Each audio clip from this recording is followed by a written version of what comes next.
Hello everyone, thank you for stumbling upon this video. First of all, let me introduce myself. My name is Marsya, Adelia, Imelda, and I'm here about to inform you some of my analysis and also my appreciation towards the poem titled Love's Philosophy by Percy Bysshe Shelley. Before entering to our main topic, it is important to know the background of the poets first for our understanding of his work. Percy Bysshe Shelley. Percy Bysshe Shelley was claimed to be controversial at that time and mayhaps be the man with an interesting life that ever lived. Percy Bysshe Shelley is well known as one of the great English poets of the history of literature. But first, I will be calling this man by his first name, Percy. Percy was born on 4th August 1792 in West Sussex, England. He was an atheist and got expelled from Oxford due to writing about atheism, whereas he wrote an argument about the existence of God. He was a vegetarian, and he came from a very wealthy family. His dad, named Sir Timothy Shelley, was an English politician, lawyer, and one of the members of Parliament of Great Britain. So Percy can be called as one of the writers with privilege at that time. So seeing his father as one of the politician, that explains why Percy had a critical mind and often published his political writing. But his dad disowned him. Percy's life became more interesting to know as he chose to marry a 16-year-old woman named Harriet Westbrook. But then his first wife later on found drowned.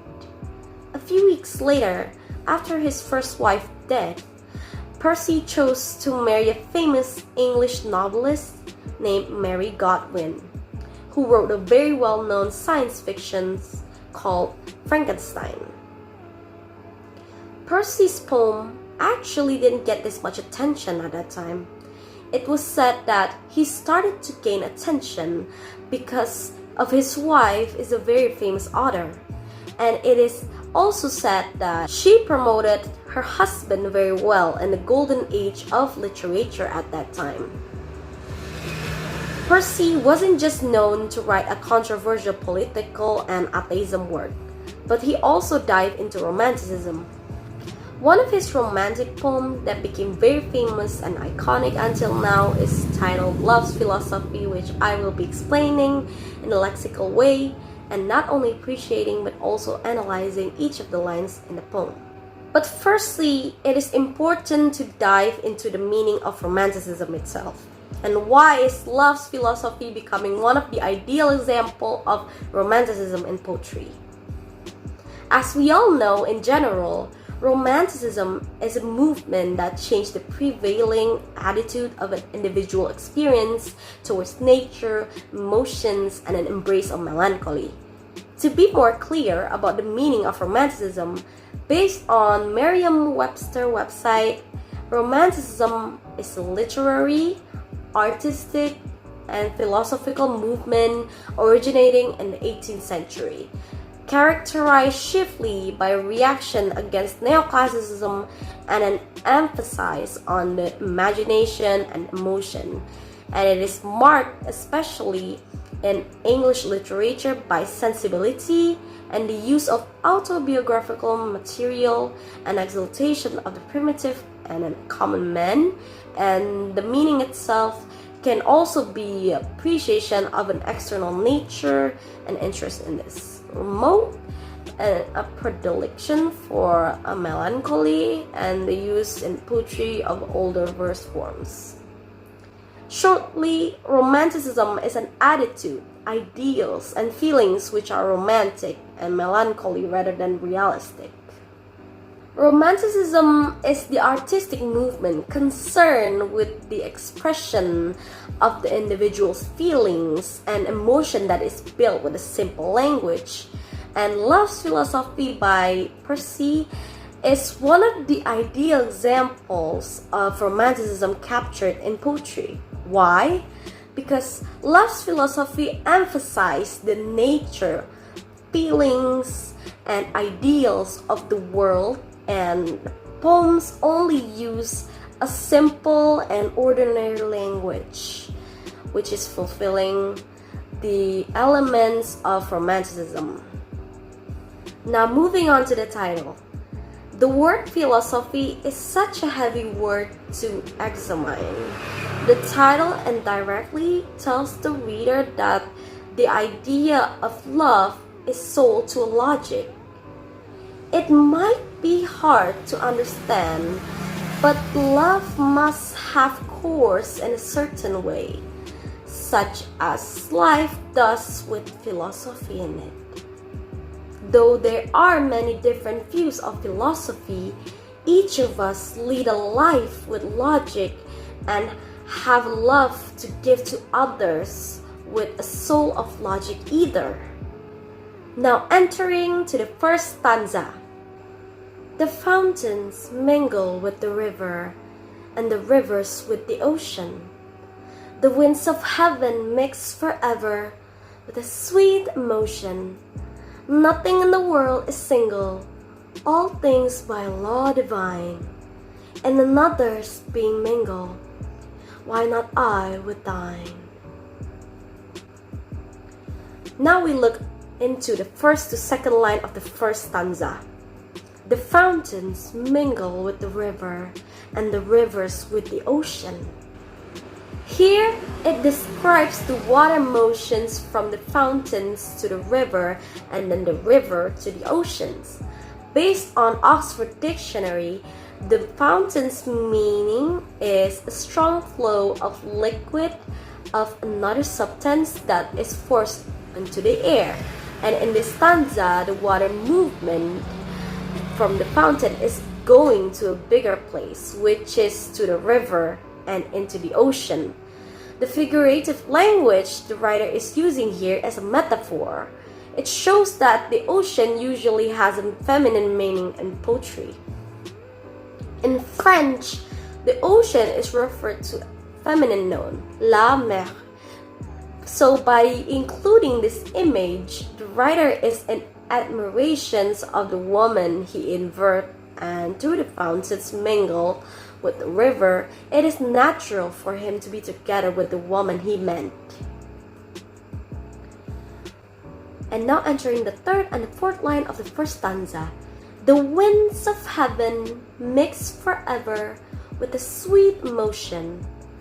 Here Percy uses the natural forces, wind from heaven, which according to the Cambridge Dictionary, heaven means in some religion the place sometimes imagined to be in the sky where God or gods live and where good people are believed to go after they die, so that they can enjoy a perfect happiness. And the writer expresses how happy he was every time he sees the woman. It is like the wind of a perfect happiness mixes with his sweet emotion. The writer here truly emphasized the metaphor of his admirations toward the woman. Now in the fifth and the sixth line. Nothing in the world is single, all things by law divine.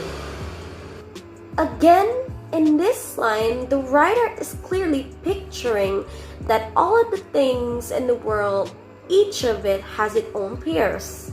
And the figurative language he used in this both line is a personification, because nothing by Oxford Dictionary means not a single thing in the world is single. Divine meaning itself, based on Oxford Dictionary, is coming from or connected to God. And law meaning, based on Oxford Dictionary, is the rules that deal with a particular crime, agreement, etc., including his feelings inferred to the woman. The writer believes that his feelings towards the woman is a rule that is already written by a God for him to follow. Now entering to the 7th and 8th line of the first stanza. To make it more clear, he also pictures himself as the I in the poem, and monosyllabic nature to the word another, to make things more clearer that the woman shouldn't reject his love, but instead be with him.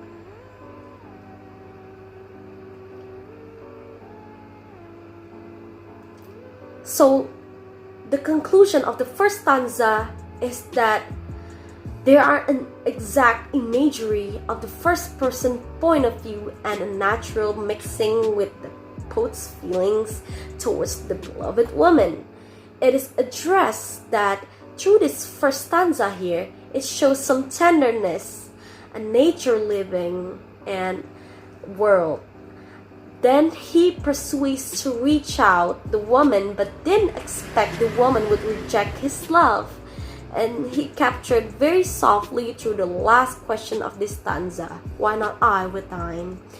Interestingly, this stanza is positive about religion, which is considering that Percy is known to have a radical religious views by being an atheist. For example, Percy suggests that companionship and nature is the result of the divine law, but it is also leads to a Noah's Ark from the Quran and also the Bible in his suggestion. So, according to the Bible, it sounded like this: all things are in pairs, each of the opposites of the other, but nothing, the Lord made it incomplete. And from the Quran, it sounds like this: Allah, may He be glorified and exalted, says, and everything we have created in pairs that you may remember.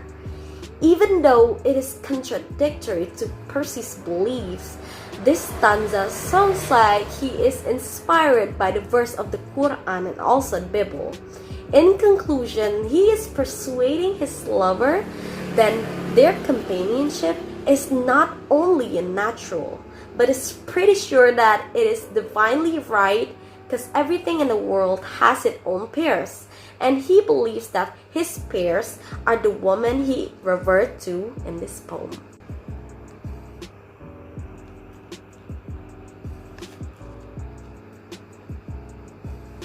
Now entering to the second stanza of the poem. See the mountains kiss high heaven, and the waves clasp one another. No sister's flower would be forgiven if it disdained its brother. And the sunlight clasps the earth, and the moonbeams kiss the sea. What is all of this sweet work worth, if thou kiss not me? Now moving on to the first and second line of the second stanza. Here it shows that the writer uses a personification of a mountain word that kisses the high heaven. Based on Oxford Dictionary, mountain meaning is a very high hill, often with rocks near the top. And it shows that the mountain seems to be picturing how much love the writer has for the woman he invert to, and the woman should see it that it kisses its high heaven. And in the second line of the second stanza here, it shows that the word clasp, based on Cambridge Dictionary, clasp means grasp something tightly and with one hand, and in this line the writer again combines the nature with an intimate connotation. I figuratively caught this line is an imagery of the writer tried to prove once more how his love is sincere. Thus both lines obviously are personifications. Now moving on to the third and fourth line of the second stanza. No sister's flower will be forgiven if it disdain its brother. No sister's flower in this line can be associated with some innocent imagery. It can be pictured that the flower would never bloom alone, and there would be a sense of the flower feeling lonely or isolated. Simply, there is not a single flower that blooms alone, and leaving the other half of the flower would be forgiven. As we move on to the fourth line of the second stanza, disdain, meaning from the Oxford Dictionary, is the feeling that somebody or something is not good enough to deserve your respect or your attention. So, if the other sister or brother from the flower didn't have the respect for the other flower, it shouldn't be forgiven for the betrayal. And in this both line are still using a personification, figurative language, and the time quite switch from proving the love pairs on to betrayals of the other pairs. This might have concluded the feeling of heartbroken the writer was when the woman rejected him. Now on to the fifth and sixth line of the second stanza. And the sunlight clasped the earth, and the moonbeams kissed the sea. Once again, the writer uses the word clasp, but now based on the Oxford Dictionary meaning, clasp is to hold something tightly in your hands. And now the writer also uses the term astronomy between day and night in the word sunlight and moonbeams. Sunlight means the day, and moonbeams means the night. It is based on the main words of both of the words, sun and moon. Here, the first stanza explains that the day holds tightly the earth as the writer once more captures his love to the woman he adored, that he would hold her tightly. And also, in the sixth stanza, the moonbeams kiss the sea captures through the perspective of an eye that the night even kisses the sea. It can be remarked that the writer's passion are like day to earth and a night to a sea. Now moving on to the two last lines of the second stanza. What is all this sweet work worth if thou kiss not me? In the final line, the writer questions whether the feelings he has for the woman is even worth fighting for if the woman doesn't want him. By the word sweet work worth, here it clearly tells the readers that the writer implies a natural value and even observations in life's philosophy towards his feelings and desire for the woman he loves. To be more clear, in the first stanza, he just mentioned a nature, the implications of a very simple word yet tender. But in the second stanza, he mentioned astronomy instead, and even described the feeling of heartbreak through an innocent imagery for the sake of unveiling his love. The last line provides a question that shows how the writer is still willing to ask once more with faith after all of his effort has shown truthfully towards the woman he loves. Here, the last line provides a question that shows how the writer is willing to ask one more with all of his faith and all of his effort has shown truthfully towards the woman he loves. In the second stanza, it revealed the heavy love that the writer has towards the woman. This stanza used a lot of personifications to picture an image of the writer's romantic feelings and even a melancholy and heartbreak feelings, of course, by giving other examples besides showing that everything has its own pairs. In the part of the third and the fourth line of the second stanza that sound like this: no sister's flowers would be forgiven if it disdained its brother. It reveals how fragile the heart of the writer was, and to the woman he had ever broken his heart once, even though no sister's flower would be forgiven if it disdained its brother.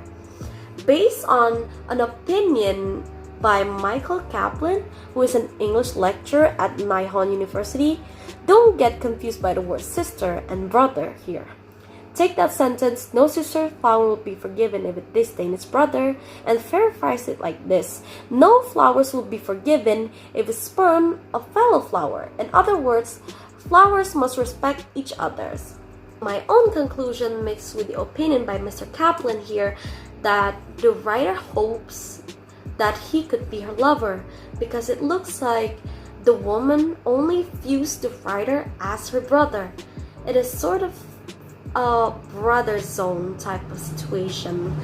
And also, not only those, the writer may even got into a true rejections towards the writer that may portray his heartbroken feelings in that line.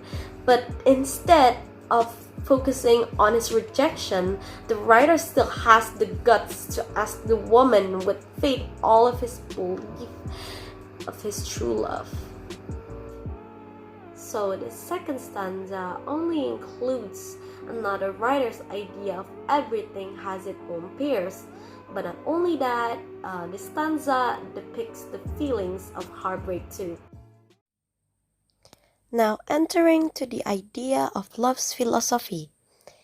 It is very fascinating to see a lot of meaning I can catch, even in only one line of the poem, but it concludes one idea that every reader can understand, which is the idea of loving the one that we adores, from what we manage to give to this person our love. That means we only had an eye for them only, we think about them only, we give our heart to them only, and we love them only. One and only person we have in mind is the person we love, and that is the main idea that I'm about to inform. The very first thing I really want to appreciate from this poem analysis is the title and its cool idea. From what I meant cool, Mr. Shelley truly did a genius move for making the title using the word philosophy. Philosophy is known for the soul of logicness in everything, including love. The logicness in love's philosophy itself may have its own understanding of laws that must follow. And the understanding here is the idea that Percy believes that nothing in the world is single. It is based on the fifth line of the first stanza.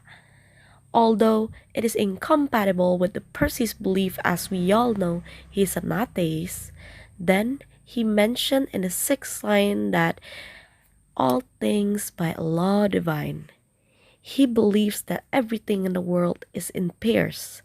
Nothing in the world is single, and it is already arranged by law divine.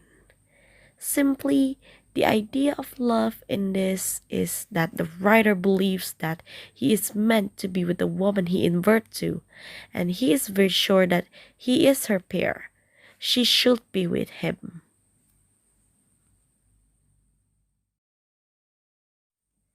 Now onto the Romanticism elements in love's philosophy. After I talk about Romanticism meaning before in this video, I would like to give a raise for Mr. Shelley for completing most of the main elements in Romanticism for love's philosophy, and giving us a great example for the future poet in this genre. Percy obviously fulfills the first and well-known Romanticism category, which is an awe for nature. It can be seen in the very first, and almost every line includes nature and its great metaphors, also personifications. For example, the fountains mingle with the river and the rivers with the ocean.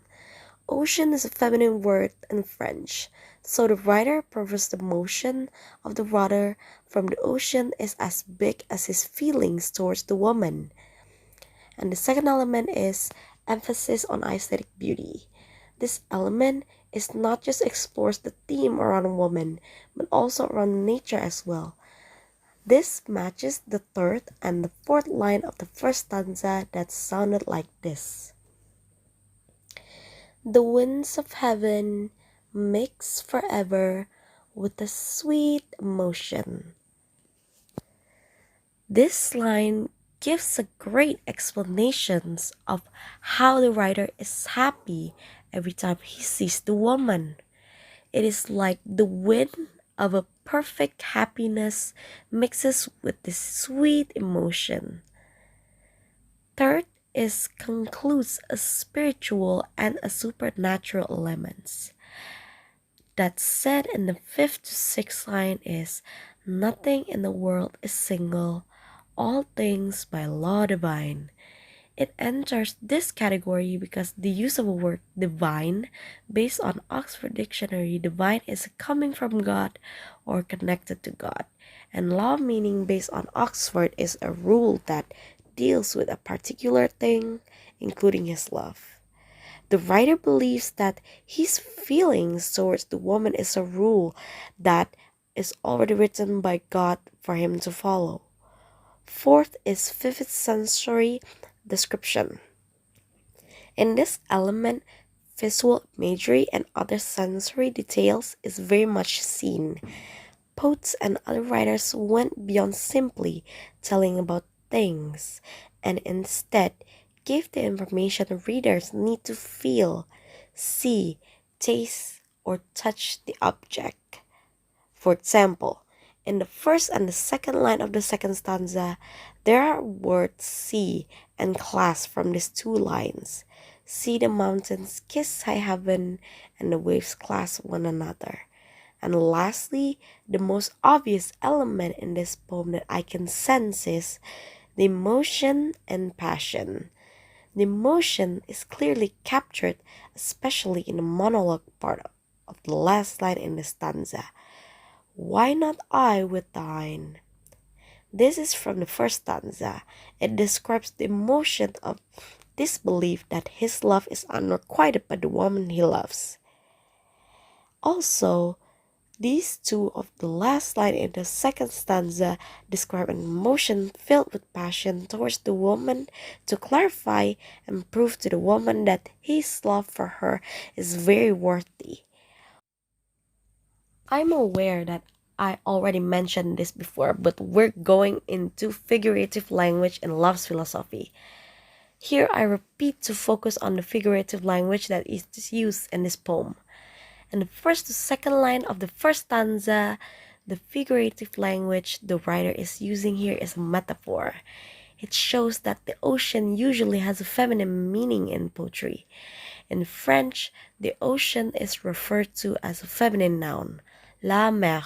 So the writer is in admiration of the woman he gave birth to, and through fountains mingle with the river, it is natural for him to be together with the woman he describes in this poem. The third line to fourth line of the first stanza is also using metaphor because the writer here truly emphasized the metaphor of his admirations towards the woman as the writer expresses how happy he was every time he sees the woman. It is like the wind of a perfect happiness mixes with his sweet emotion. And the fifth to sixth line of the first stanza now is starting to use the personifications because nothing by the Oxford Dictionary means not a single thing in the world is single. The writer believes that his feelings towards the woman is a rule that is already written by God for him to follow. And the 7 to 8 line of the first stanza is using anaphora to emphasize literal or emotional meaning where the writer is starting to ask why his love is unrequited by the woman he adores, but instead she should be with him. And now moving on for the second stanza's figurative language. The first and second lines of the second stanza, the writer uses personifications of a mountain word that kisses the high heaven, shows that the mountain seems to be picturing how much love the writer has for the woman he inverts to. The second line of the second stanza shows the word clasp. That means grasp something tightly with one hand, and in this line the writer again combines nature with an intimate connotation. And entering to the third and fourth line of the second stanza, this both lines are still using a personification, And this time, it is quite switched from the proving the love pair onto betrayal of the other pairs. This might have concluded the feeling of heartbroken the writer was.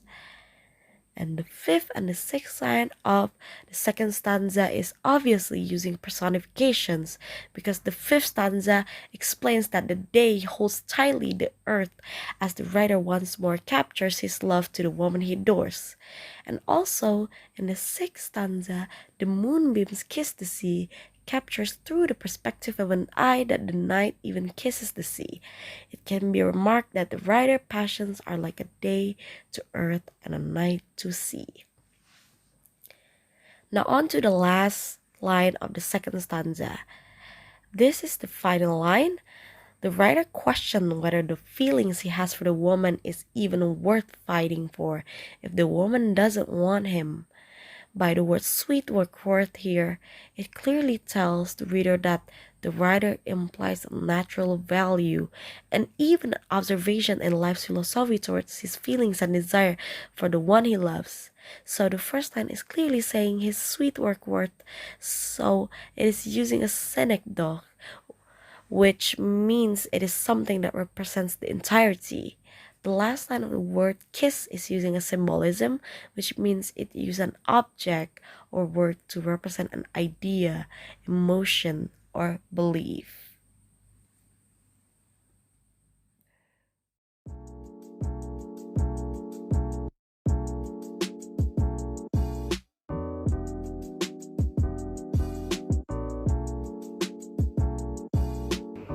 Now we have come to an end of this video. If there are any errors or mistakes spotted, please forgive me. Thank you very much for your attention. Goodbye.